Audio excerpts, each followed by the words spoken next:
is talking about the communion. He says, "Do this in remembrance of me."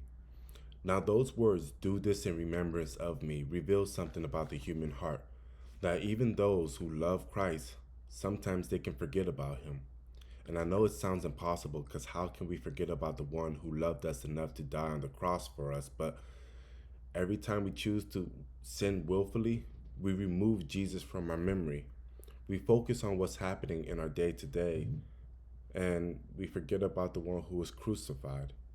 Life gets loud, our responsibilities multiply, the world pulls our attention, our thoughts, they drift. And part of this is because our mind, even though they are renewed, they wrestle with our old nature. Our hearts, they're not perfect yet, they're prone to wander. Another reason we sometimes forget is because of proximity. The things that are close to us can seem way more pressing than the things that are far off. The earth is close. Our phones, they're close. And heaven can seem so distant. Our bills can seem pressing. And the answer from God can take forever sometimes. Yet, Jesus invites us to remembrance. Not just an event, but to remember Him as a person. Because Christ, He should be the treasure that we guard in our hearts most carefully.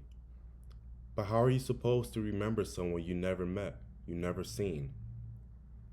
Now, we might not have been there when he walked in Galilee or when he fed the 5,000 men, not including women and children, but memory isn't limited by time and distance. Through faith, we can know him truly. So let's remember him together. We got the virgin birth when Christ came down humbly, leaving his rightful throne in heaven, and he came down to be born in a manger.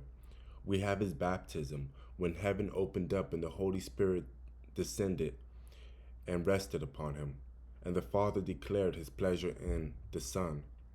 We have the wilderness where after 40 days of fasting, Jesus faced temptation and he resisted the devil. Resist the devil and he shall flee from you. When the enemy whispered doubt, Jesus stood firm in God's word, and because he overcame the evil one, we can find strength for our own battles. Because when we are weak, then he is strong. Because Jesus' life is one filled by compassion, endurance, and sorrow. He was praised one moment, and then a week later, those same people were yelling crucified. He had sweet communion with his disciples, only to later be betrayed by one of them. Yet he kept on walking forward. Let's look at the Garden of Gethsemane. There, under the olive tree, Christ bowed under a weight deeper than what most of us can ever understand. So great was his anguish. Scripture says that his sweat became like drops of blood. From the garden, when he prayed for us, we follow him to the place of mockery where he was struck, shamed, and crowned with thorns. Then finally, we have Calvary. With outstretched arms and a wounded side, he cried out, "It is finished." So, how can we forget the love that he showed us? Yet, so often we do. That's why we need to remind ourselves daily about God's unfailing love, because daily his mercies are new. When we remember Christ, something powerful happens within us. When guilt weighs upon us, remembering Christ restores hope. When we recall the debt that's been paid, the mercy that's still offered, that forgiveness is real.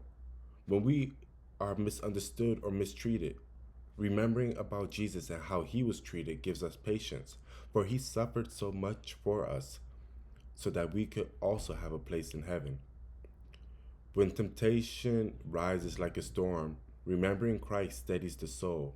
He is the one that calms the seas with but a word. Even on our sickbed, when we remember Christ and hold on to his promise, we have peace. Imagine this. Somebody, their life ends in fear because they don't know what's going to happen next. And then we have another whose life ends in quiet confidence, able to whisper with their final breath, "Victory, not through my own strength, but through the one who loved me." Such is the strength found in remembering Jesus and what he has done. But if we're to do this by ourselves, then hey, we can't do it. But Christ didn't leave us without help. He gave us a visible reminder, the simple symbols of bread and wine to draw our hearts back to him.